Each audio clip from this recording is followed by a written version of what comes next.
आज हम general awareness का टॉपिक स्टार्ट कर रहे हैं। यहाँ पे जनरल अवेयरनेस में सीबीएसई यूजीसी नेट से रिलेटेड सारे जनरल अवेयरनेस जो भी होंगे मैं यहाँ पे कंपाइल करती रहूँगी। ये मेरा ब्लॉग है, इसका लिंक आपको पता है डिस्क्रिप्शन बॉक्स में मिल जाता है, ठीक है। और जितने भी आगे आने वाले जनरल अवेयरनेस के टॉपिक्स होंगे वो सारे के सारे मैं इसी एक पेज में कंपाइल कर दूंगी। इससे क्या होगा, एग्जाम जब लास्ट डे होगा ना, जब आपको जनरल अवेयरनेस रिवाइज करना होगा 1-2 दिन पहले, तो इस पे आके सारे के सारे आप देख लेना, क्योंकि सारे मैं एक ही जगह कंपाइल करने वाली हूँ, ठीक है। इसके अंदर मैं इंपॉर्टेंट टॉपिक्स जो भी हैं वो डिस्कस कर लूँगी और रिलेटेड एमसीक्यूज अगर मुझे मैं बना पाऊंगी तो फिर वो भी आपके साथ डिस्कस करती रहूँगी। Hello friends, I am Navdeep Kaur. Follow me on Unacademy to crack UGC NET and competitive exam. Friends, यहाँ पे अगर आप इस पे क्लिक करेंगे तो इस पे क्लिक करने से आपको ये मेरा डिस्क्रिप्शन बॉक्स ओपन हो जाएगा। यहाँ पे आप क्लिक करेंगे तो अनअकैडमी का मेरी प्रोफाइल ओपन हो जाएगी। मैं अनअकैडमी पे वेरीफाइड एजुकेटर हूँ। आप यहाँ पे मुझे फॉलो ज़रूर कर लेना। मेरे 32 कोर्सेज अभी तक है और भी आने वाले हैं यूजीसी नेट और कॉम्पिटिटिव एग्जाम्स को क्रैक करने के लिए। सो ज़रूर से फॉलो करना और सभी कोर्सेज 1 by 1 आप देख सकते हो फ्री ऑफ कॉस्ट। सो आप अनअकैडमी प्ले स्टोर से डाउनलोड कर सकते हो, अदरवाइज जो लिंक डिस्क्रिप्शन बॉक्स में वहाँ पे क्लिक करोगे आपको प्रॉम्प्ट करेगा, वहाँ से डाउनलोड कर सकते हो। आज का पहला जनरल अवेयरनेस का टॉपिक है कि यूनिवर्सिटी ग्रांट कमीशन ने ट्यूसडे यानी कि 20 मार्च को ऑटोनॉमी ग्रांट की है 60 इंस्टीट्यूशंस को हायर एजुकेशन के लिए कंट्री में, इंडिया में, ठीक है। इस लिस्ट के अंदर टोटल 7 इंस्टीट्यूशंस है, 60 इंस्टीट्यूशंस है। उसमें से 5 है सेंट्रल यूनिवर्सिटीज़, 21 है state universities, 24 deemed universities, 2 private universities है और 8 ऑटोनॉमस कॉलेजेस हैं, ठीक है। अब इनको ये जो बेनिफिट प्रोवाइड किया गया है, ऑटोनॉमी प्रोवाइड की गई है, इसका मतलब क्या है? इसका मतलब ये है कि ये अपना करिकुलम तैयार कर सकते हैं, सिलेबस तैयार कर सकते हैं, फीस डिसाइड कर सकते हैं कि इनको कितनी लेनी है, ठीक है, और रिजल्ट भी दे सकते हैं और डिग्री भी दे सकते हैं। लेकिन डिग्री देने से ये वाले जो 8 कॉलेजेस हैं, ये वाले 8 जो कॉलेजेस हैं, ये वाले जो डिग्री देंगे ये यूनिवर्सिटी के नाम पे होंगी, ठीक है। सो यूनिवर्सिटी के नाम के नीचे इन कॉलेजेस का नाम आएगा। ये पूरे अपने नाम पे डिग्रीज प्रोवाइड नहीं कर सकते, बाकी सारे अपने अपने नाम पे यूनिवर्सिटीज़ डिग्री प्रोवाइड कर सकती हैं। सिर्फ इन कॉलेजेस को बोला गया है कि जो इनके रिस्पेक्टिव यूनिवर्सिटीज़ होंगी उनका नाम भी उस डिग्री में आएगा जो अपने स्टूडेंट्स को ये देंगे। सो ये अनाउंसमेंट की किसने थी? Human resource development minister Prakash Javadekar ने की थी। और ये क्यों की थी, इन्होंने किस बेसिस पे करी? इन्होंने कहा जो भी यूनिवर्सिटीज़ इनके अंदर कंपाइल की है ये बिल्कुल अच्छे से चुनी हुई है, चूज़ की हुई है, और ये वाली यूनिवर्सिटीज़ इन्होंने वो ली है जिनका 3.26 से अबव से ज़्यादा रैंक आई थी, ज़्यादा का एक्रेडिशन इनको मिला था नैक के द्वारा। वो मैं अभी समझाऊंगी कि कौन है, ठीक है। सो इनका ये लक्ष्य है कि अब नेक्स्ट टाइम ये 3.51 से भी अबव के क्राइटेरिया में आ जाएं। अब इनका क्राइटेरिया बहुत अच्छा था, यानी कि +AA वाले थे, और +A वाली जितनी भी यूनिवर्सिटीज़ इनकी रैंकिंग मिली है, इनकी परफॉर्मेंस को देखते हुए इनको ऑटोनॉमी प्रोवाइड कर दी है कि यस आप अब खुद ही अपने डिसीजंस ले सकते हो, कितनी फ़ीस लेनी है, क्या सिलेबस रखना है, क्या पढ़ाना है, एग्ज़ाम कैसे लेना है, तो ये सब आप ले सकते हो अपने खुद के डिसीजन। इसके लिए बार बार यूजीसी का दरवाज़ा खड़काने की अब ज़रूरत नहीं है।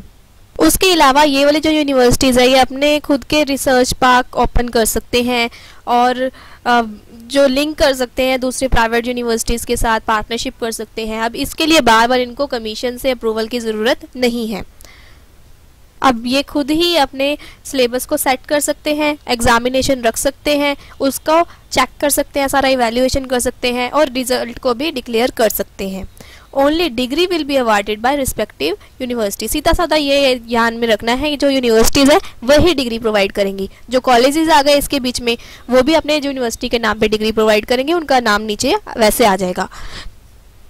सो अगर आप देखें लिस्ट तो इसको ऐसे याद करना थोड़ा आसान हो जाएगा, इसलिए मैंने ये वाली लिस्ट यहाँ प्रोवाइड की है। सेंट्रल यूनिवर्सिटी की अंदर कितने कॉलेजेस हैं, कितने यूनिवर्सिटीज़ हैं, आप ये याद कर लो। सेंट्रल यूनिवर्सिटीज़ जो यहाँ पर सिलेक्ट हुई हैं, जवाहरलाल नेहरू JNU और BHU, English and foreign language university Telangana की, यूनिवर्सिटी ऑफ हैदराबाद से, और अलीगढ़ मुस्लिम यूनिवर्सिटी अलीगढ़ से, ठीक है। तो इनका ये 5 तो देख ही लो, क्योंकि हो सकता है मल्टीपल चॉइस क्वेश्चन में आ जाए ये वाला। सो बाकी की ये जो स्टेट यूनिवर्सिटीज़ हैं ये मैं ऐसे ही आगे कर रही हूँ, और क्योंकि इनका इतना मुझे लगता नहीं है कि ऐसे नाम पूछेंगे, ठीक है। उसके अलावा डीम टू बी यूनिवर्सिटीज़ भी हैं इसके अंदर, जो हमने डिस्कस की थी कि कुछ डीम टू बी यूनिवर्सिटीज़ हैं और प्राइवेट यूनिवर्सिटीज़ भी हैं। देखना प्राइवेट यूनिवर्सिटीज़ भी है, और इनके अलावा 8 कॉलेजेस और हैं। सो ये सब है। अब आप पूछोगे कि ये जिन्होंने इनको स्कोर प्रोवाइड किए हैं, एक्रेडिटेशन प्रोवाइड की है, वो है कौन। सो ये इस बात पे किसी का ध्यान नहीं गया, क्योंकि लगता है कि इसको समझने की जरूरत नहीं है, लेकिन मुझे लगता है कि शायद इससे रिलेटेड मल्टीपल चॉइस क्वेश्चन भी बन के आ जाए। इनकी फुल फॉर्म पूछ लेंगे तो क्या करेंगे हम, वो भी पता होना चाहिए। नैक वाज एस्टैब्लिश्ड, ये एस्टैब्लिश हुआ था 1994 में in response to recommendation provided by, recommend किन्होंने किया था इसको, national policy in education. So इनका फुल फॉर्म क्या है नैक की, national assessment and accreditation council है ये, और ये जो है ये असेस करती है और एक्रेडिट्स प्रोवाइड करती है हायर एजुकेशन इंस्टीट्यूशंस को इंडिया में, HEIs, higher education system HEIs, ठीक है। ये ऑटोनॉमस बॉडी है। क्या है ये, ऑटोनॉमस बॉडी है। अच्छा, UGC क्या है, UG एक स्टैट्यूटरी बॉडी है, ये ऑटोनॉमस बॉडी है जिसको फंड किया गया यूनिवर्सिटी ग्रांट कमीशन के द्वारा, गवर्नमेंट ऑफ इंडिया, जिसका हेडक्वार्टर कहाँ पे है, बेंगलोर में है। ये चीज़ इंपॉर्टेंट हो गई यहाँ पर। सो यहाँ से बनाने को तो बहुत सारे MCQs बन जाएंगे, लेकिन अगर आप एक पैराग्राफ ही समझ लोगे तो जो मर्जी MCQ आ जाए वो कर पाओगे। अब आप पूछोगे ये जो प्रोवाइड किए इनको, ये जो स्कोर्स या एक्रेडिटेशंस प्रोवाइड किए, इनको एक्रेडिटेशन बोला जाता है वैसे। सो ये जो प्रोवाइड किया ये है किस बेसिस पे, सो आप देख लेंगे इसकी रेंज कैसे जा रही है। इस टाइप से इनको मार्क्स दिए जाते हैं ना जैसे, वैसे ही एक्रेडिटेशंस प्रोवाइड किए गए हैं, क्रेडिट्स, और इनके ग्रेड माने जाते हैं। ये जो ये वाली थी 3.26 से लेकर ये यहाँ तक वाली यूनिवर्सिटीज़ को प्रोवाइड की गई है ऑटोनॉमी, और इनका जो ग्रेड है आप इस तरीके से देख सकते हो, इनको ये वाले ग्रेड से पहचाना जाता है। और परफॉर्मेंस है ये कि इनको एक्रेडिट्स प्रोवाइड किए गए हैं, एक्रेडिट्स। जिनका स्कोर ये 1.50 से कम आ जाता है ना, या इक्वल आ जाता है, उनको कोई भी एक्रेडिट प्रोवाइड नहीं किए गए, वो D ग्रेड में आ गए। सो आज का second point, second general awareness का इम्पोर्टेंट टॉपिक है ये कि Indira Gandhi national open university जो है, इनके जो एक फिल्म थी इग्नू की एक फिल्म थी tribals and indigenous knowledge system, इसको स्पेशल जूरी अवार्ड मिला है, स्पेशल जूरी अवार्ड मिला है कॉम्पिटिटिव कैटेगरी A के अंदर 8th national science film festival of India में, जो हेल्ड हुआ था। कहाँ पे हुआ था ये, गुवाहाटी में। 20 फरवरी से 24 फरवरी 2018 के दौरान इनको ये अवार्ड मिला, इग्नू को मिला है। अगर ऐसे कोई क्वेश्चन पूछ ले, इग्नू की फिल्म को मिला, अगर फिल्म का नाम पूछ ले तो बता देना tribals and indigenous knowledge system, ठीक है। National science film festival organise किया गया था विज्ञान प्रसार के द्वारा, ऑटोनॉमस ऑर्गेनाइजेशन है ये, department of science and technology की, गवर्नमेंट ऑफ इंडिया के द्वारा। अब इस अवार्ड के अंदर इनको कैश प्राइज भी इंक्लूडेड था, ट्रॉफी भी इंक्लूडेड थी। सो इतना ज़्यादा डिटेल मुझे लगता नहीं है पूछेंगे तो यहाँ पर ये पूछेंगे किसको मिला, कौन सी फिल्म में मिला, कौन सा वाला अवार्ड था, स्पेशल जूरी अवार्ड था, और डेट पूछ सकते हैं, और ये नेशनल साइंस फिल्म फेस्टिवल के अंदर मिला था, ठीक है। 8वां नेशनल साइंस फिल्म फेस्टिवल था, ये भी हो सकता है पूछ ले, और ऑर्गेनाइज किया था विज्ञान प्रसार ने, और ये क्या है, ये ऑटोनॉमस ऑर्गेनाइजेशन है department of science and technology की, गवर्नमेंट ऑफ इंडिया के द्वारा। बस इतना मुझे लगता है इंपॉर्टेंट है। शायद ये भी पूछ ले कि इनके चेयरमैन कौन थे, पूछते ज़्यादा मुझे लगता है। तो इनके जो wild life, renowned wild life environment film maker Mike Pande यहाँ के चेयरमैन थे, जूरी के चेयरमैन थे Mike Pande, mister Mike Pandey.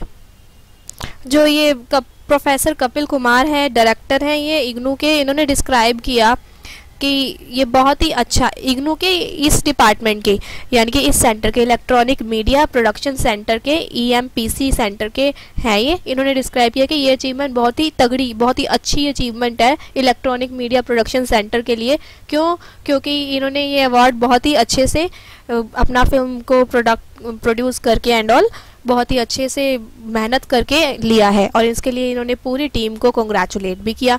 सो आपको समझ आ गई होगी कि ये किससे रिलेटेड था, इस सेंटर से रिलेटेड था। So thank you so much. आज का जनरल अवेयरनेस के टॉपिक में हमने 3 बातें समझी। एक तो ये UGC ने जो इंस्टीट्यूशंस को ऑटोनॉमी प्रोवाइड की है वो, दूसरी वाली कौन सी थी, नैक के बारे में कि ये कैसे रैंकिंग देते हैं, और ये इनका हेडक्वार्टर कहाँ है, ये कमेंट में लिख देना, मैं देखूंगी आपको याद है या नहीं, बिना पीछे देखे।